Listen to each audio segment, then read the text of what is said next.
Welcome to the Humanists of Greater Portland. Our topic this morning, working with the homeless community, especially addresses the humanist commitment of social justice and humility. Joyce Lackey is also not able to come here today because she is dealing with COVID, but she's willing to come in through our Zoom audience. So come on in, Joyce, and please do your reading. All right. Another warning, be careful, it's out there. Um, I'm going to read from Tracy Kidder's Rough Sleepers, which our HGP book group discussed in June. Although the book reached publication in 2023, Kidder's figures run only up to 2020. The situation you hear about today is much more immediate, the situation on the ground in Portland, but Kidder provides some interesting comparisons and contrasts. Trying to get a handle on the homeless situation in the US is a slippery exercise. Accurate count is literally impossible. One night figures by Housing and Urban Development caught people who, on a single winter night, were found sleeping in homeless shelters or transitional housing or in, quote, unsheltered locations, but didn't include all the homeless people who happened to be in a hospital, detox, or jail on the night of the count, or the unsheltered people who, for their own safety, slept in well-hidden spots, or those who slept on floors and sofas in the houses and apartments of friends and relatives. Homelessness had a complex taxonomy. It included families and many lone individuals, generally divided into 4 categories. They were the hidden, such as an individual who slept in a rented storage locker. The transitional, by far the most numerous, fell into homelessness only briefly, while the episodic did so a few times a year.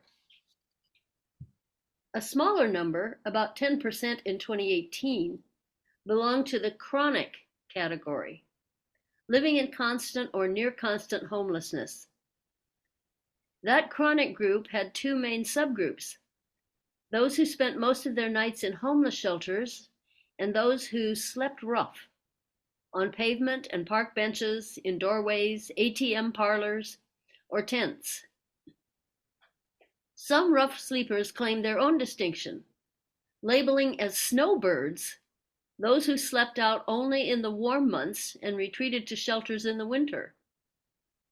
In fact, the difference was important. The people who lived mostly in shelters suffered a death rate about 4 times higher than that of the state's general adult population.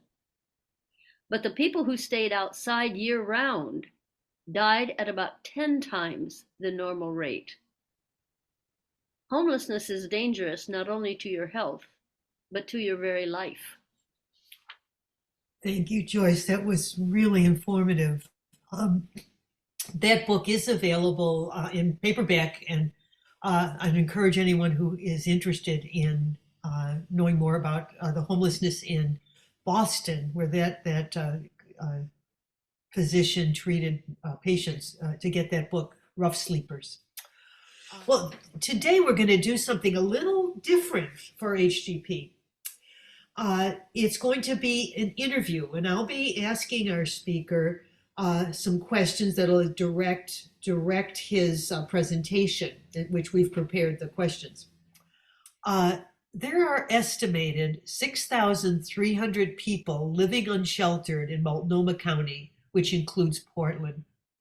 For the past 9 years, our speaker today, Terrance Moses, has been working closely with the Houseless in Portland. He is a retired Marine veteran who lives in North Portland.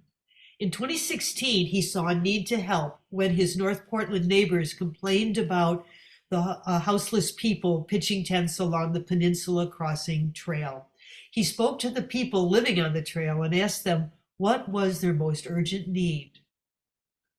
These people replied that they needed help with garbage removal. Mr. Moses started removing bagged trash 1 time per week, and this quickly grew to daily support. Mr. Moses formed the nonprofit Neighbors Helping Neighbors PDX. Mr. Moses continues to work as a mediator between the housed and the unhoused communities, and he is a strong advocate for the needs of the houseless. Mr. Moses, thank you so much for being here today. It truly is an honor. It's an honor. As we talked, I'll be interviewing you with some questions. So let's start with the first one. Please tell us how you began your work with the houseless community. The reason I began was folks living along the Peninsula Trail, and that's in the inner part of St. John's. One of the neighbors put out a call on social media about the houseless noise and trash and aggravating the walkers as they walk the trail, and he wanted someone to go with him. So I answered the call, and I went out there to assist and see how I can be a help. And that was back in early 2016. And when I got out there, just like the moderator said, is I asked them, what is the greatest thing that you need help with? And they replied was the removal of trash. But in doing that, I asked them that if I continue to do this service for you, I need something from you. I need you to be respectful of the folks that walk the trail. I need you to bag up your own trash and put it in this location. And then lastly, I need you to help load the trailer. And they said, we can do all of that. And from then on, they started to do just that. And we loaded trash, they loaded trash, they kept the police their own areas, and the friction between the housed in that community became less. Lovely, thank you. What services are you providing at the camp now, and how often are you going to the camps? We go to the camps 6 days a week.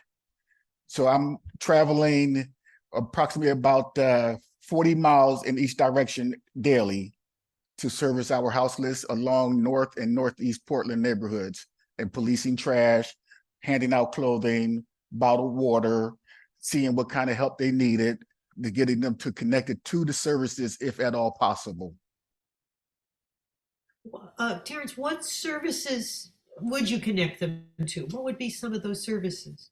Some of the first services I try to get them help with is medical treatment. I've established relationships with certain medical groups in and out of North Portland that could come and aid and get them medical. And then some of the other services is, if they're able, I will try and get them directly down to Central City Concern or some of the other Home Forward to try to get them into housing situations, transitional housing. And I created connections with Catholic Charities and other organizations that does this to try and get them housing if they're ready for that type of treatment. Thank you. What has been the biggest challenge in the camp since you started doing this work? What's the biggest challenge? The biggest challenge is building that relationship, because they change so often. They'll be moved around most frequently by the city, pushed to different locations. So once you meet somebody, they're usually gone within the next few days. And you try to establish a new relationship and trying to get them the help they need. Now, mind you, they're not getting into homes. So they're not being into services. They're just getting pushed into closer into the neighborhoods where we would prefer that they not be, so that this way it doesn't look like what it looks like now. I noticed, or especially Joyce noticed, that you brought along some clothing. What do you want to show us? This here, since the fentanyl epidemic, and over the last few years, the smoke and the fragments from the inhalation of the fentanyl, which is very strong. So we decided that we need to protect ourselves and wear these so that it doesn't become part of our clothing and we take it home with us. So this is just a mop suit that will protect our existing clothing and our skin from the contaminants of the fentanyl, which is a very strong and potent fume. Oh, sorry. Terrance, could you hold up the clothing for the Zoom audience? Full body mop suit. Wow. And these are throwaways, so we don't wear them a second time. We throw them away because you don't want to take it home and wash it in your a wash machine and then contaminate your other clothing. Tell me, what else would you wear? Gloves or We do. We have our gloves are washable, so those are rubber gloves, and they just risk high, and that's protect us from syringes and any biohazard garbage. what about footwear? Footwear, we require just a closed-toe shoe, mostly a boot. And if we're going into a heavy contaminated area where it's slosh or heavily water, we personally don't do that. We leave that to, there's a group that does the Columbia Slough dredging. So they'll go out there in the water and bring stuff to the shorelines for us. So we just closed-toe shoes that we wear. Okay, in a heavier sole, like a Exactly. yeah, no flip flops in your game. No flip-flop. Okay, and the gloves are washable, but the suit Right. is disposable. Okay. Yes. Get my questions here. Uh, who's living in the camps? Who are you interacting with? I'm interacting with seniors, Mhm. middle-aged, young adults, and some children, all facing food scarcity, houselessness, drug addictions, alcohol addictions, low income, forced them onto the street, working class, but unable to make a rent, forced them onto the streets. And then lastly, since the pandemic, that increased the situation. So you mentioned children. Tell me about that a little bit. Are they Yes. with a family? With their There family? are several families living in RVs, and they are more secluded because they have children. So they try not to be seen. And when you do approach them, the parents usually push the kids back inside so that you don't know that they're there. But once we build a relationship with them, they do eventually let you know that they have kids because they need resources for the children. But their most biggest fear is losing their kid because of their homeless situation. Yeah, I can only imagine. Are those children going to school? Is there any connection to the schools? Unfortunately not, because you have to have a house to be into school. You have to have an address. You have to be in a community where you can sign up for schools. And since they have no community and they have no viable address, the kids unfortunately are not in school. Now, if they were once in school prior to their being homeless, then they probably still go to school, but most of them have since then stopped going to school. Because they're not enrolled. I mean, to get Not enrolled, enrolled is very difficult. Or and they just don't want to get caught. They want to hide. Yeah. Uh, compare men to women. How many would you say what would that be? Unfortunately, there is a greater number of women living on our streets because of several different reasons. And the reasons are just the same things. They once were working, struggling to make ends meet, lost their housing, or they was in abusive relationships, left home, and found themselves houseless. Then there was the ones who just didn't want to abide by parent rules. And so they decided that I will go out on my own and I will make the best of what I can.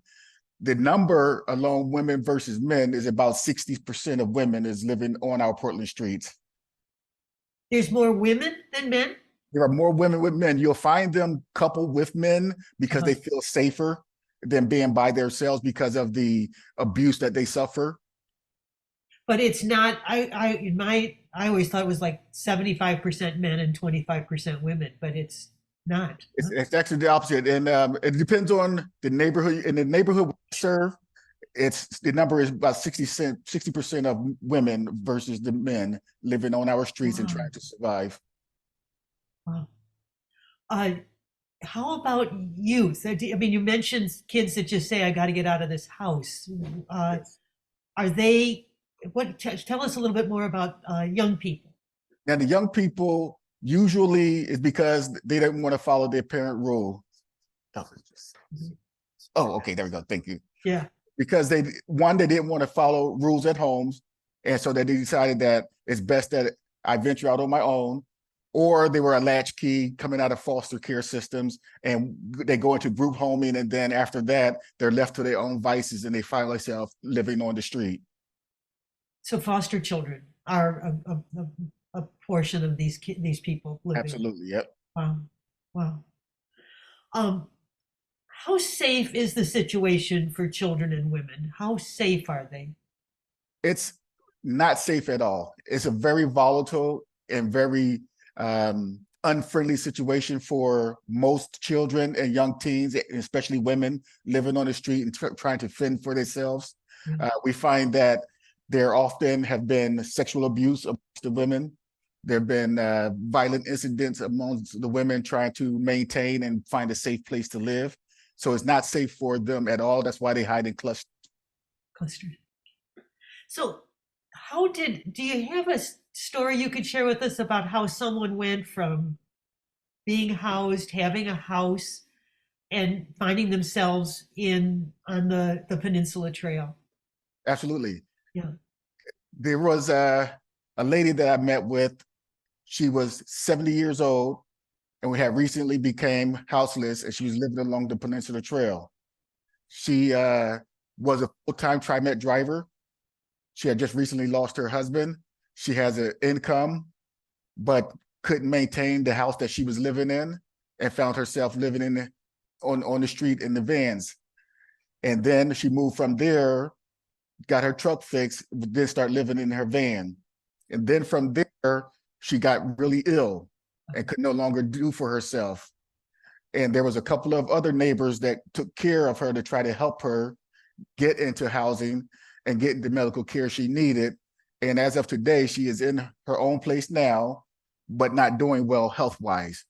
But because of proactive neighbors helping her and trying to walk her through the system, she was able to become into housing, get the medical care she need, and also be surrounded by family that once didn't know her situation. Sure. Terrance, who are these? Is this the North Portland neighbors? Who are these neighbors? These are all North Portland and Northeast neighbors. The folks that you kind of brought together. The folk. I didn't necessarily bring them together.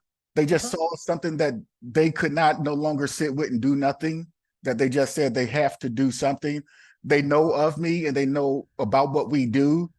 And when situations like this arise, they typically call on us because we are out there and we have the resources. And not everyone is capable of taking on that stress load. Terrance, I have a question from Vale Humble that I think is quite pertinent right now. It's a two-part. The first part is, what fraction of the houseless accept services beyond trash collection? How many say, yeah, we want to get involved? That's a loaded question, because if they are not ready, even if the services were available to them, if they're not ready, they will not accept the services. It's hard to put a number or percentage on who accepts services. I would say probably 1 every 10 people are ready to go into some kind of treatment and receive the services. The reason being, the number one reason why somebody won't accept services is when they are able to go downtown and make that appointment, they're told they need to come back. And folks living on the street don't have modes of transportation, don't have the dollars to get back and forth to make appointments, so they don't keep them. And then that ends up being majority of the reason why they end up right back in the same circumstances because of that and not having a proper ID. And a follow-up question from Vale. Which services do you find that the houseless most readily accept? Is there anything that's the best for them? The most services that they readily accept, given their situations today, is their trash removal, clothing, food, and water. If we had a wand to flip a switch, they would all probably be ready to take some form of action, but the barriers are just so high that it's impossible for them to get the services that they need. So you mentioned the barrier of, you go down and you say, I want help, and they give you an appointment. Nothing gets done that day. lack of ID, lack of a ID, driver's license, or some kind of a ID. Is there any other things that really interfere with them getting help? The other one thing is mailing address. Ah, Can't receive nothing in the mail because they don't have a mailing address. So they can't get services, things can't get mailed to them, they can't get correspondence. So that again puts them back at the bottom of the list, and then they just go further into their depression, further into their addiction, further into seclusion. wow. There's a question from at Friendly House. Let's see. It's questioner number one. Come on in. Yeah, thank you, Mr. Moses. Appreciate your compassion and willingness to help others. I recently, about a month ago, met a homeless person, a homeless veteran, and I've been told that there's no reason for a veteran to be homeless because there are services available. Do you have any information about that? Actually, I do. Being a veteran myself, I've coached and walked several veterans through the process of getting their services. That word readily and available for veterans to get the services is not accurate. The government makes it really nearly impossible for a service member to get those services when they come home. It took 10 years for me to get benefits that I needed to even make a decent living, or even to deal with the issues that I had coming out. So no, there shouldn't be no reason why a veteran should be on the street, but there is. And for the same reasons that any other houseless person find themselves on the street, is because of the obstacles that they have to go through to get the services that they need, and you eventually just give up. Terrance, you talked about that first day that you walked out with a neighbor and started to talk to people. Were you frightened? Were you anxious? What was the feelings you were having as you went out to a community that you really weren't a part of? I felt compassion. I was excited. I wasn't afraid because they posed no harm. If I went there with the anticipation of being fearful or being scared or being in a fight or flight mode, they can sense that. And because they're already there, that clashes. So they would not have been able to even talk to me, because they would have sensed that I'm coming there with an agenda and an angst to actually move them.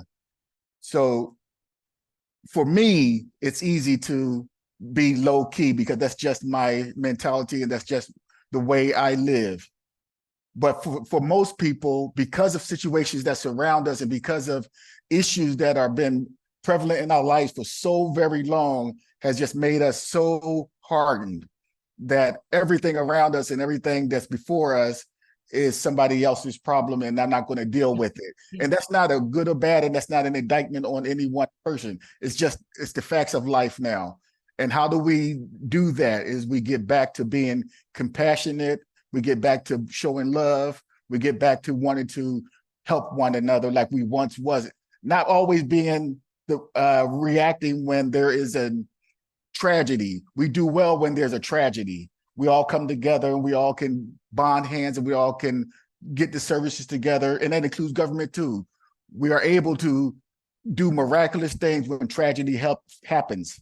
We need to now be proactive, and we need to think about things as they go along, and how can we help walk a person through their situation instead of saying enabling somebody to do something, or increasing their addiction by giving them the help that they need. And we have to just say community needs to step up and enable other folks, to encourage folks to continue to want to love on somebody regardless of how they got there where they got today. Terrance, did you ever feel like I just can't do enough? I mean, there's such a strong need, and then do you feel overwhelmed, like I just can't do it? It's too much. No, I don't feel overwhelmed. I don't feel that it's too much to do, or this need is so huge. And that what makes me even thrive even more, because there is such a need.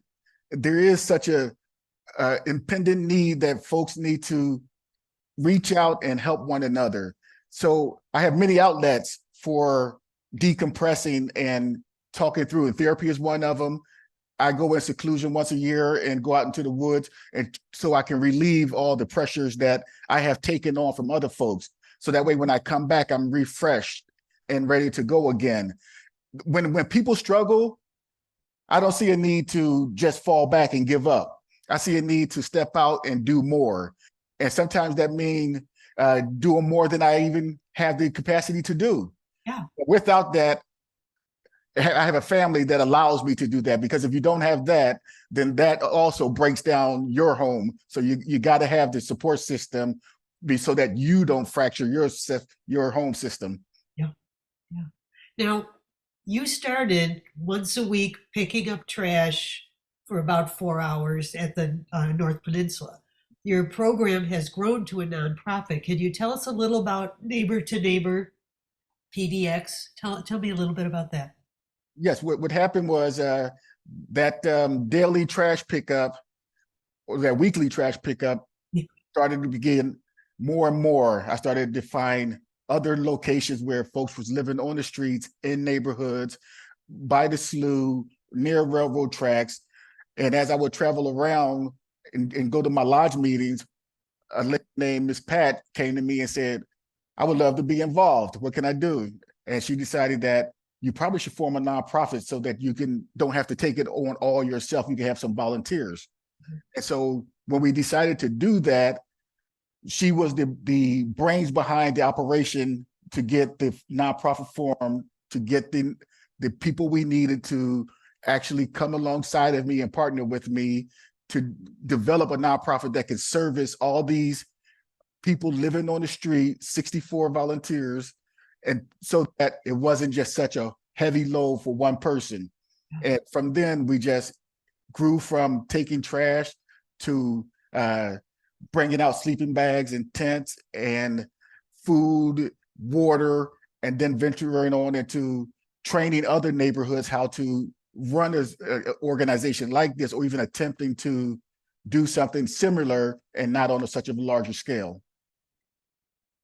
We have some questions from Friendly House. Questioner number 3, come on in.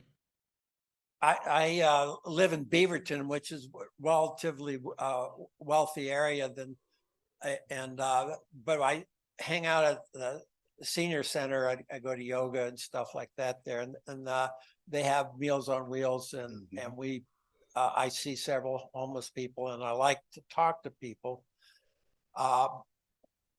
I find a large percentage of them have severe mental health issues. I don't know what it is, but it seemed like at least 50%. I'm also wondering what moves them on. Why I never see the same people very often. They're there maybe a week or two and then they're gone. What's happening? Okay, so that number is accurate. There is about 50% of folks living on the street that are dealing with a mental issue.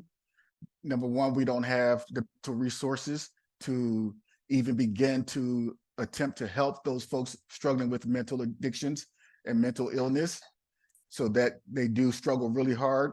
And sometimes that illness can be volatile. Sometimes it's not violent enough to hurt anyone else other than themselves, and sometimes be a little erratic. And in our country, we don't have where anyone could call and have somebody committed or put away. And I know people don't like to do that, but when somebody is really struggling, they can't make rational decisions on their own for their own safety, we need to be able to intervene on their behalf. But since we don't have that, that's where a lot of the mental breakdown is, and we don't have the structure set up for it now.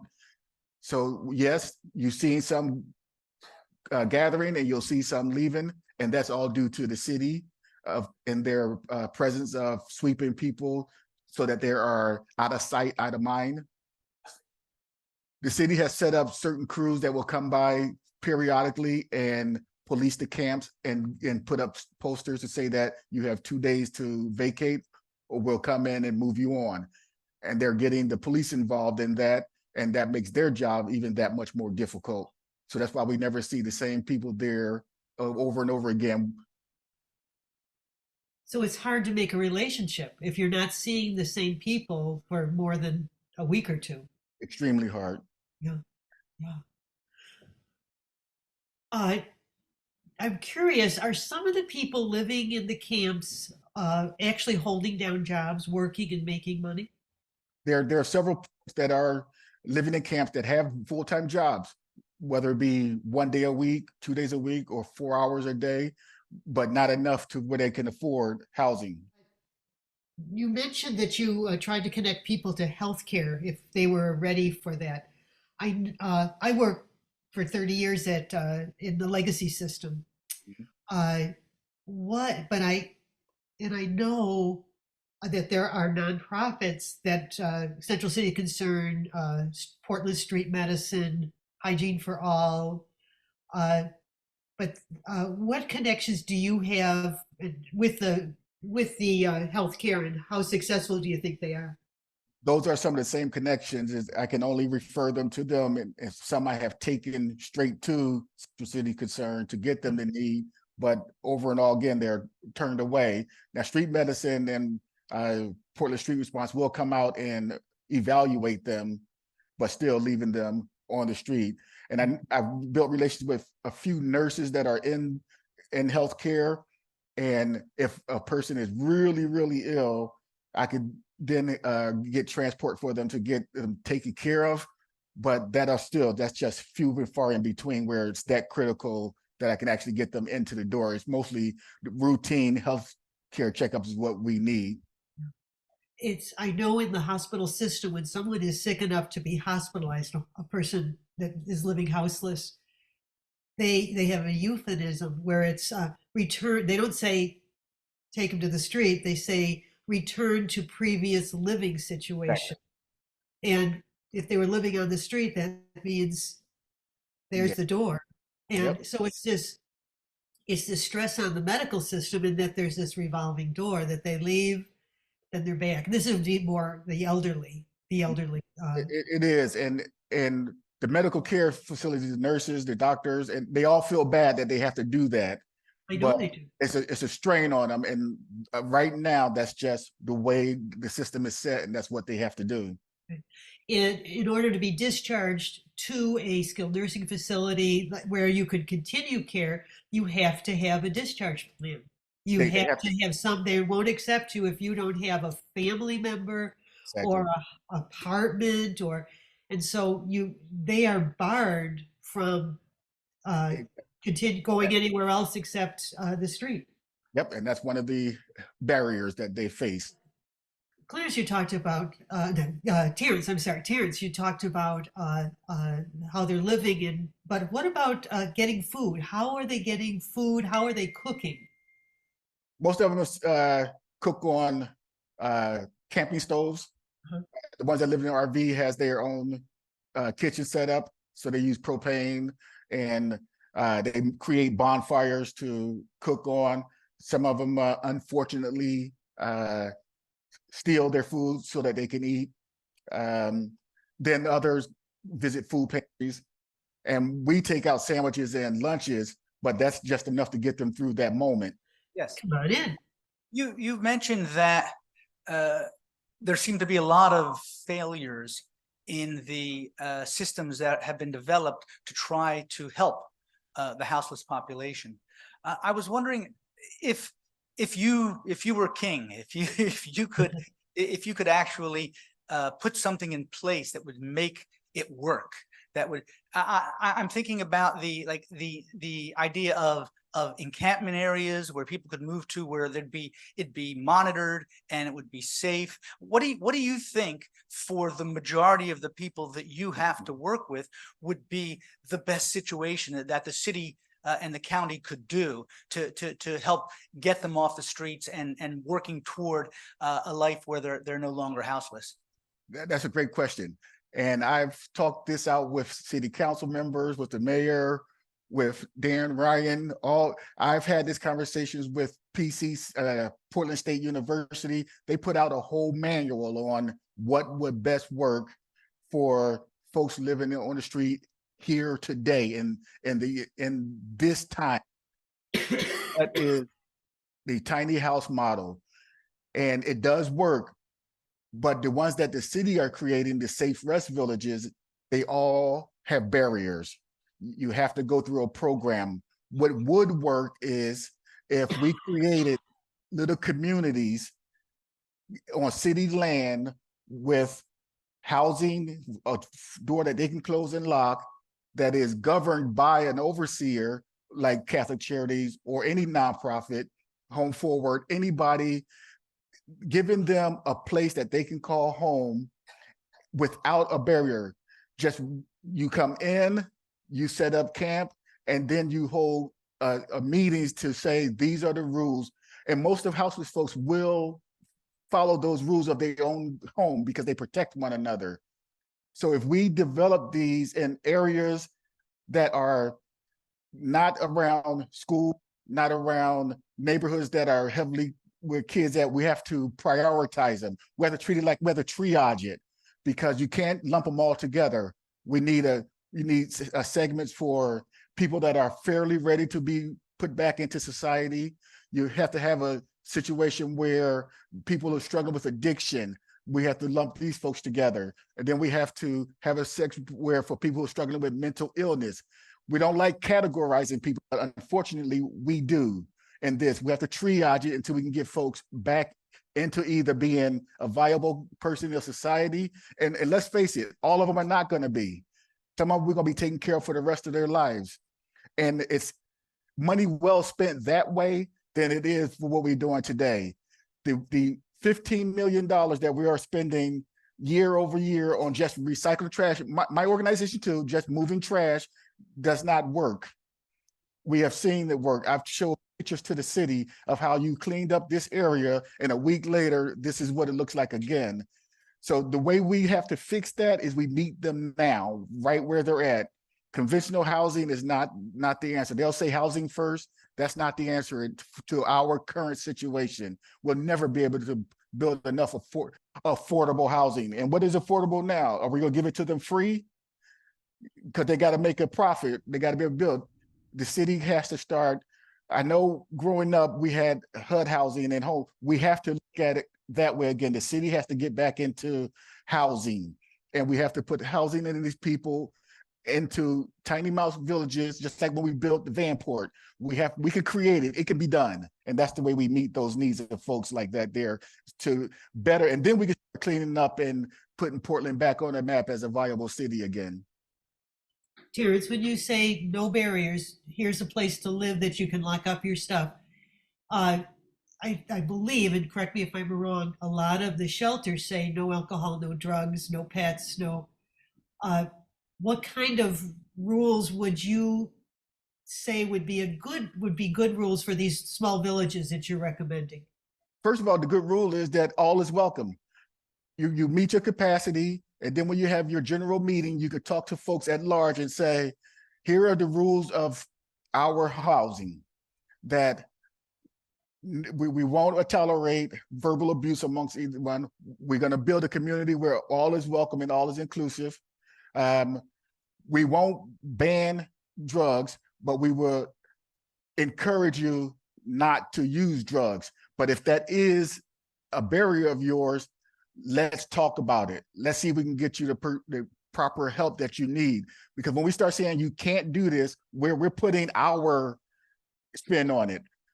Right now, we can't tell somebody that is struggling, you can't do that when they are stuck in that addiction, but we can come alongside them and say, how can I walk with you through that?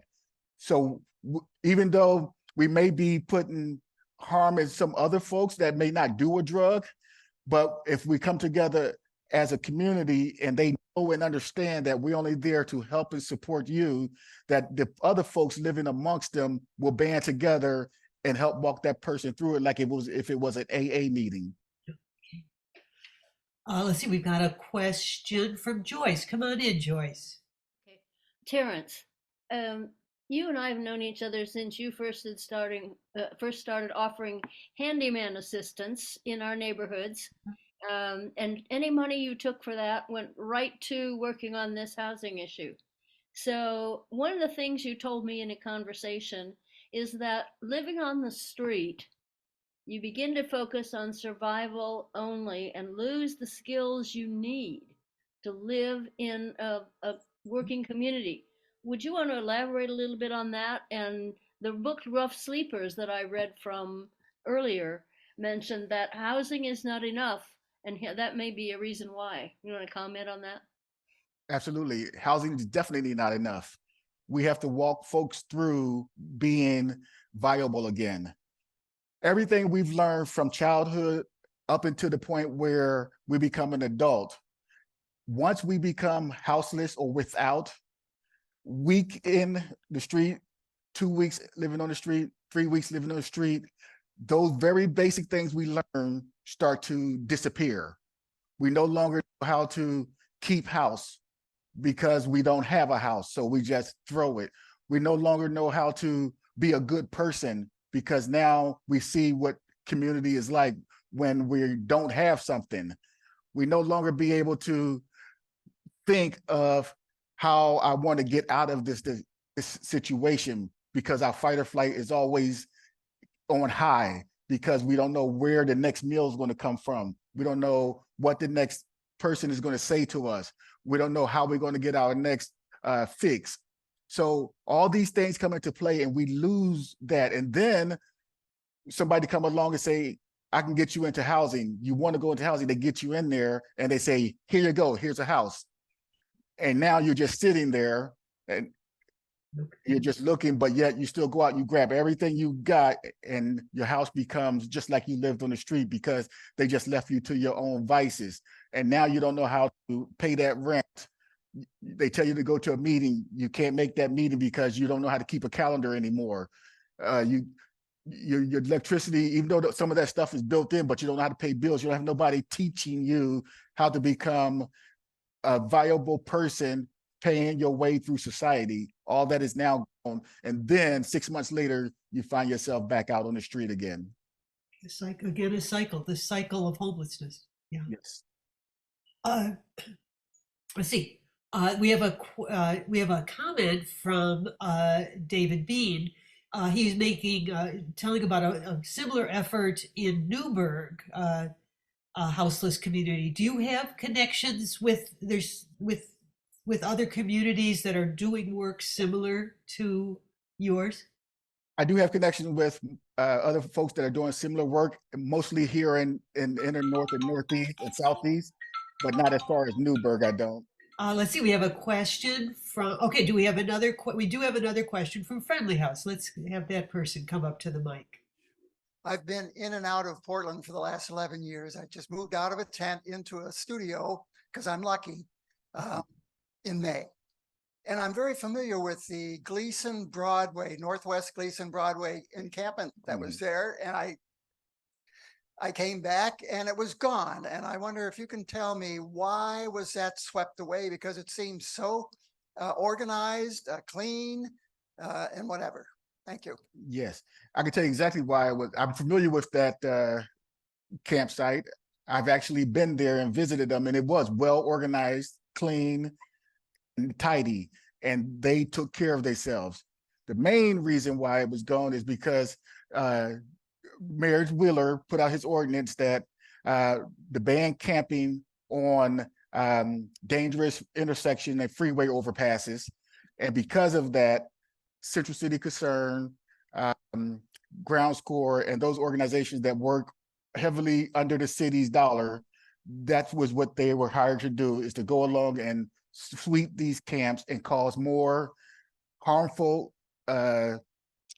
interactions, to cause more trauma, and to cause more displacement. And yes, a homeless person can be displaced again and again and again. Terrance, we have a question from Gretchen. If people housed in a tiny house use fentanyl in those houses, wouldn't that contaminate the house? How do we handle this? yes, that would contaminate the space they were in, and we would ultimately have to destroy that building. Much less is they police recover stolen cars, the cars would be deemed destroyed and they can't be repaired. The only way that we would kind of control that is we would have to then talk with that particular said person and put them into one of the they will go into the encampment for the addiction unit. They will be in that facility, and those facilities will be heavily guarded with outfits like these.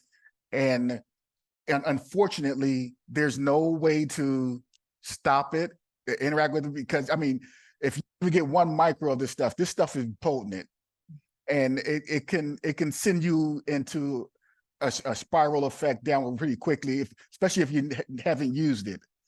Now, since that's why I say we have to put the people that are struggling with addiction together, because they are the ones that are in it, and they will only affect each other, for lack of a better word, until we can kind of get them the help that they need. And then the people that will oversee them would be unfortunately, always in a garb to protect themselves. And sometimes they would be unmanaged for the most part until we can control them and get the ones in and out of these elements into care. Because this particular drug here is a deadly drug, and it's doing what it's designed to do. And it's in the hands of the wrong people, and now it's being laced and even been more potent. So it's going to take a long time, if at all, to bring folks back into reality from using this drug. Terrance, I worked at the Oregon Bird Center, and fentanyl was a godsend for us because our patients could go through a pain-free dressing change. But every time fentanyl was used, there was either an anesthesiology nurse or physician in attendance monitoring everything. I mean, that drug is so potent, so potent. When used properly, it's a wonderful drug. But I've watched it really be used properly. But so many people are dying from it. Do you carry Narcan with you on your rounds? I do, and I meant to bring one with me, but we do. I have a supply of Narcan with me in both my work vehicle and my personal vehicle in case I come across a person in distress and that needs Narcan. So we do carry it with us, and we have it readily and available to use. It still is hard to get hold of Narcan. It's supposed to be, I know we can get it in Vancouver pretty easily, but it hasn't been in the Portland where you can actually get your hands on it easily without the help of a medical care person. How often have you used helped someone with Narcan? I have used it twice in my experience out there over the last 8 years. Okay. Wow. I would have expected more. Perfect. Let's see. We have another question from Friendly House. Hi. Once in a while, I give people money on the street. Am I making things worse or better? Good question. I'll give a panhandler money when I have, because I personally keep change in my pocket or in my ashtray so that I can hand a person some dollars. And no, you're not making things worse, because they're going to get what they want one way or another. I think a hand up is better than not at all, because if we look to the person right in the face and ignore them, we're making a decision to their demise. Or sometimes if we're making that decision to actively interact with them, we might be making a decision of a change of mind. Case in point, I think it was a year ago, I was driving my daughter to school, and I drove past a guy laying on the ground. And I said, okay, he's taking a nap. So I went to drop my daughter off to school. I drive back, he's still laying on the ground. So I pull over and I go check on him just to see how he was doing. No response. So I called paramedics, and they showed up, the police showed up, and he dead. Oh, that was going to be my next. So that way, so ever since then, I've never walked past anybody anyway, not talking to them. But how many people walk by him just thinking this guy was asleep in that early morning hour, just thinking, okay, he's sleeping. And so I checked on him, he was there, and he was not a homeless guy. He was on his way to work and had a medical emergency and fell. So these are the kind of things that we just take for granted, and we see somebody laying on the ground and we walk by. So I know we have things to do and we places to go. If you see a person, I have time, and I love doing that. I'll chat with somebody because I want to hear their story or just talk with them. Even if I don't have but 5 minutes, I will let them know. Good to see you. How you doing? I don't have much time, but I just wanted to say, do you need something to drink or are you okay?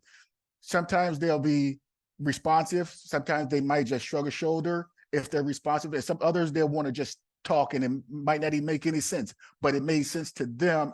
And you probably just changed the direction of their day. It's like this. Think about it like this. There's a person that you passed up. How many times has that guy been passed up? Now they're thinking about, if I enter one more interaction like this, I'm ending my life. And then you come up past them and you walk by them and you walk all the way around them and say nothing. And then he walks out and ends his life because of that last interaction. Now, when you hear about that on the news, not only now are you feeling bad because you recognize that person, or that's the person or area you walked in, then you're dealing with that trauma with yourself because, oh man, I saw that guy, or, oh man, I was in that neighborhood and I walked right by him. Now rewind, you walk by them, but you stop and just say, hey, how you doing? Anything I can get you, a sandwich? Are you hungry? And they may say, no, I'm fine. And then you just say, well, try and have a good day as best as you can. And then you go on your journey. Now you might have changed that person's mind where they may just say, I was just about to end my life until you come along. And then the time has changed. That will have changed. You at least gave that person hope for one more day. We've got a question at Friendly House. Come on in. Yeah, I have a few questions about places I've seen, and I mean, as far as homeless camps and reactions I've seen. One of them is near Laurelhurst Park. There was a street there just to the south of Laurelhurst Park, and it was filled with homeless people, but it really looked like they were trying to like have a community, etc. And it looked like they had some amount of support. I saw a hand washing station there. They set up a little store or something there. And I don't know if there was garbage collection. I assume so. And then that was all swept away and replaced with park equipment and things that looked very intentionally like we don't want homeless people there anymore. So I had that question. And there's another question about, if we were to set up homeless facilities, where should they be? Nobody wants them in their backyard. I mean, that's the typical response. And yet, when, for example, they talked about setting them up at Wapato Jail, the argument there was, well, they're far away from services there. It's a terrible place to set up housing, yet they have set it up, and at least we had the manager of that facility come and talk to us, and that sounded rather successful. I just passed this large office building on Hawthorne that's been there for a long time. Nobody's been using it. I was, wondering if it might be some sort of solution to some homeless, at least someplace they could stay out of the elements. But, I knew that they would never, accept such a facility right in the middle of that sort of neighborhood. So as far as neighborhood wise, where? So now the first question is about Laurelhurst Park. I followed that. I went to service some of those areas, and it was a big issue. And the camp was clean, organized, but yet heavily populated. And it wasn't in the best location, but they set up where they can. It was on the backside of a park, and it with housing on just one side of it. And they actually had good neighborhood support from a few of the houses living there. But we're also talking about a neighborhood where wealth is. and they did not want it there. And unfortunately, when dollars speak, government listens, because that's the only place in inner north and northeast, even though they don't tell ends of southeast, where the community has taken over a street and told the city that extend this to a park and remove houseless folks, and they got it done. They turned it into once pickleball, that they complained that that was too loud. So they just turned it into extended the park, just so that houseless folks would not congregate there. And our city is known for that, where when dollars come into play, when they can get money, where the revenue is, they would do their best to push people away and do what they deem is the best way to handle a situation to make that community happy. Right or wrong, that's what's done. Now, as for the Wapato jail, I was a proponent of that. I thought that could be a great place if the services, if I was thinking more of it could be a unit for housing a lot of homeless folks and getting them off the street and becoming a permanent place to live. They are doing well. It does work for what they do, which is a treatment center. It's not funded well. He's losing funding, but the city did offer them some relief until December, and I hope to see that would continue. But I also would like to see it not be so much of a treatment center as more of a home where they can bring folks in to live, but that's not exactly what it's designed for. I think our current climate has more people that are not ready for housing than it do people that are ready for treatment and the in and out program. So we need more sources that people can actually live. Now, the building you're talking about, I do know of, and you're right.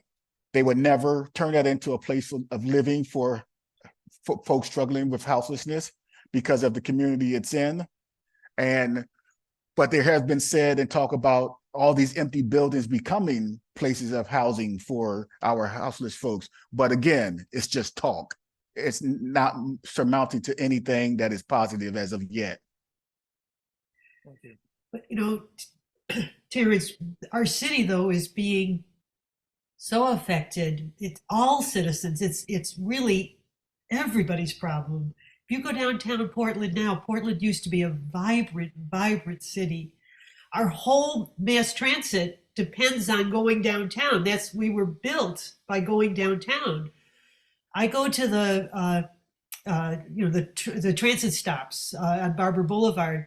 The parking lot is empty. No one's using the buses because they don't want to go downtown. They don't want to go into Portland. I've had people in Southwest say to me, oh, you go downtown? Oh, you cross the bridge? I mean, people have gotten terrified of the houseless community. What you're doing is so important, but the vast majority of people are fearful of, the vast majority of housed individuals are fearful of the unhoused. How do you fix that? And in some instances, they are rightful to be fearfulness, because some houseless folks are violent given their situations.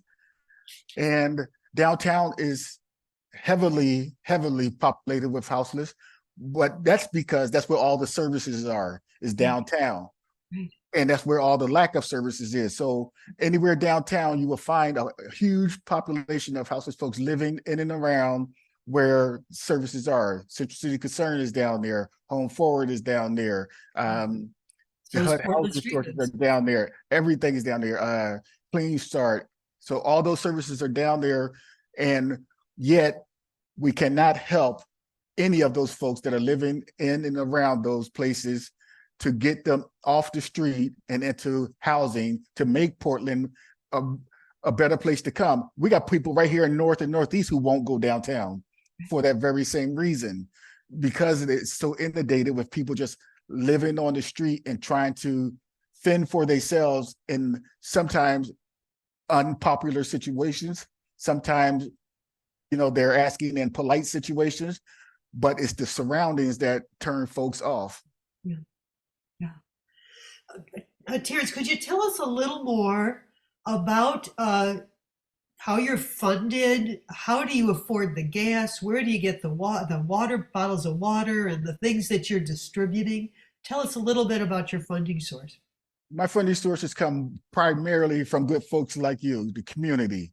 The community I have built up and we have supported around us, continue to support us. If I got to call out for social media for bottled waters, folks will drop bottled water off at my home where we can have it branched out. If I'm working on a special project to clean up a section, people give generously so that I can continue to support. And just like Ms. Joyce said, when I was doing handiwork, that money I used to put towards my nonprofit status so that I can continue to serve. And anybody can question because nobody likes to give to nonprofits anymore because of the overhead expenditures. I don't have that overhead, and I can guarantee and assure you that those dollars go to where they said to go.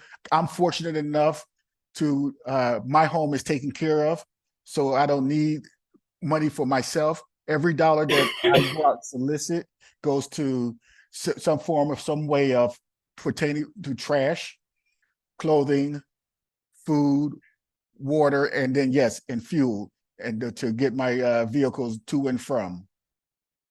And then before you ask, I went to the government, try to seek donations.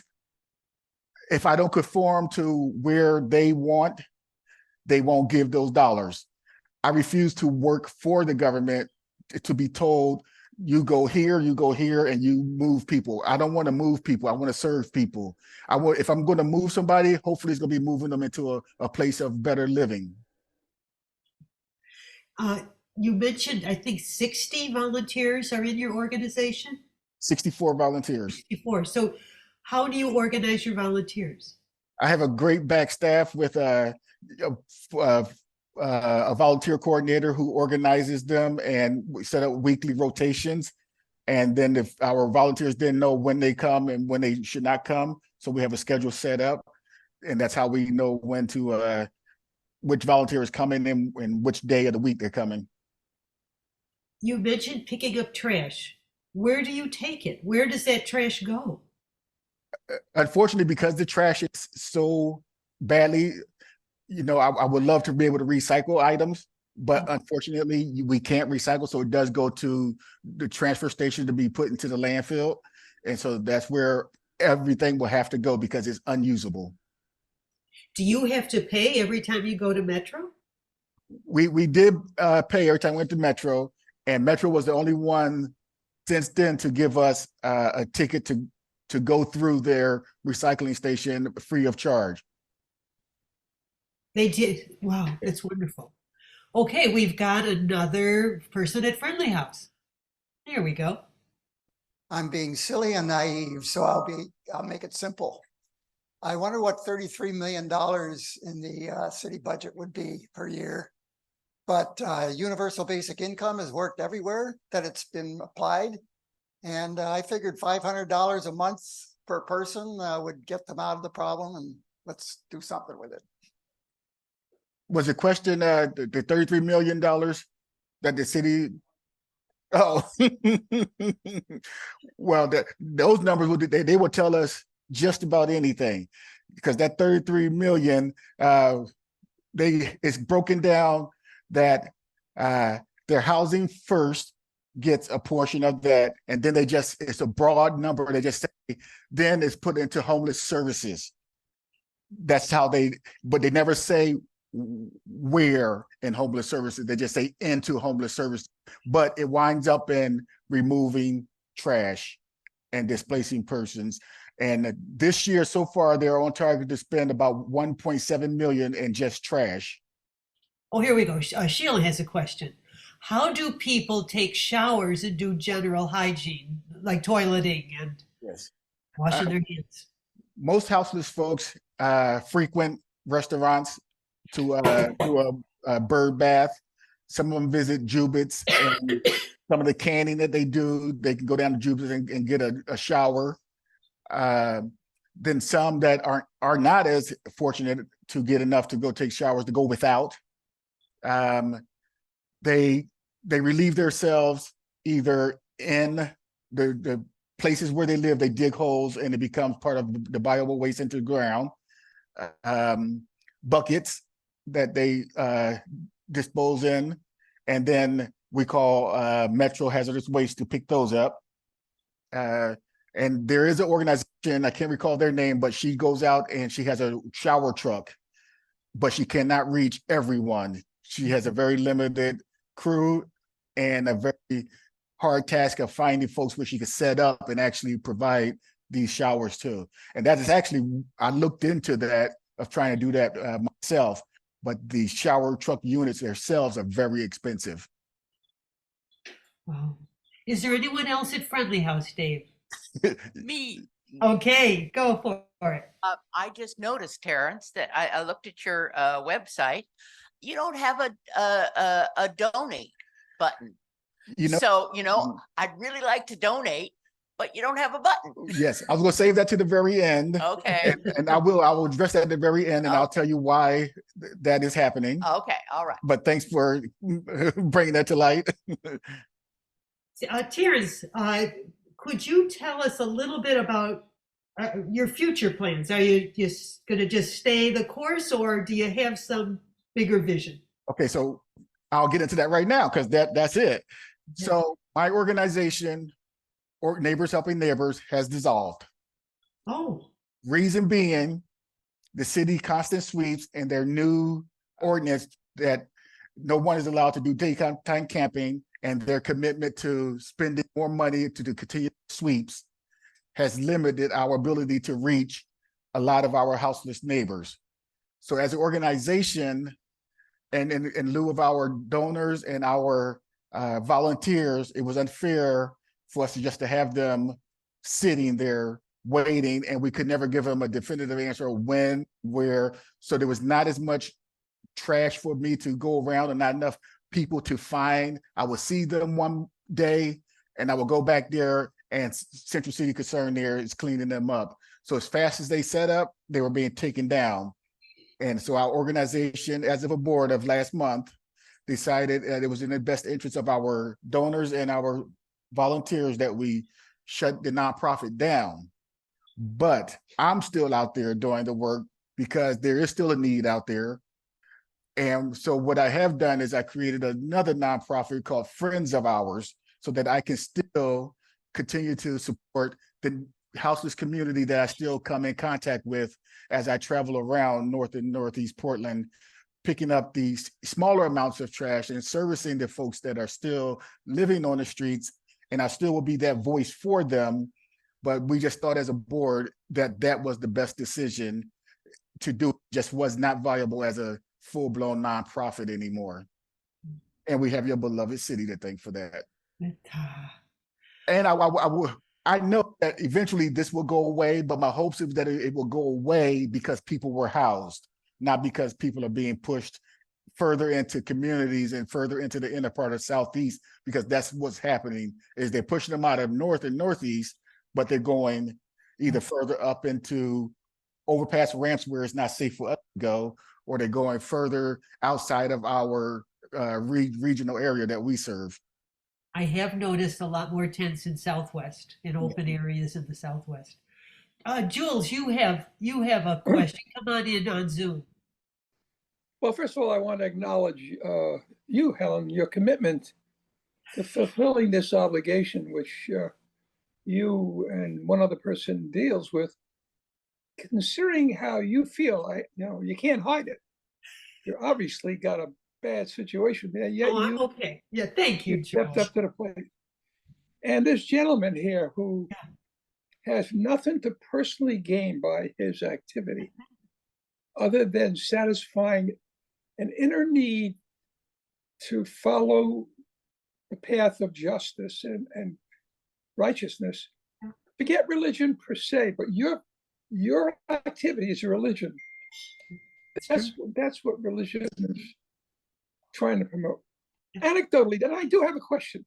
But Right, but anecdotally, now we're getting close to the down end, the Jules. street, because your story about giving the panhandler some money that might be the last chance for that person's life generated a memory in me when I was walking down the street some years back, and with Renee, my wife of 67 years, and there were young people on a corner, and they were asking for money, and I said, I'm not going to give them anything. I don't want to subsidize a lifestyle that's going to just take them down the tubes. She said, you know, you're judging somebody you don't even know.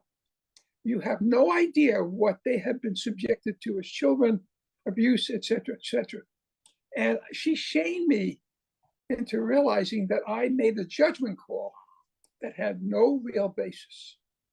Here's my question. That mayor in New York City, who's unbelievably stressed out, 20,000 kids, the immigration problem is analogous to this one in a crazy sort of way. But they got 20,000 kids into the school system. Where's their home address? Where's their, all the things that you talked about? How did they accommodate a bunch of people who had no income and basically went forward? And I mean, he's reached the end and I don't blame him. Is there something we can learn from that? Actually, there is something we can learn from that.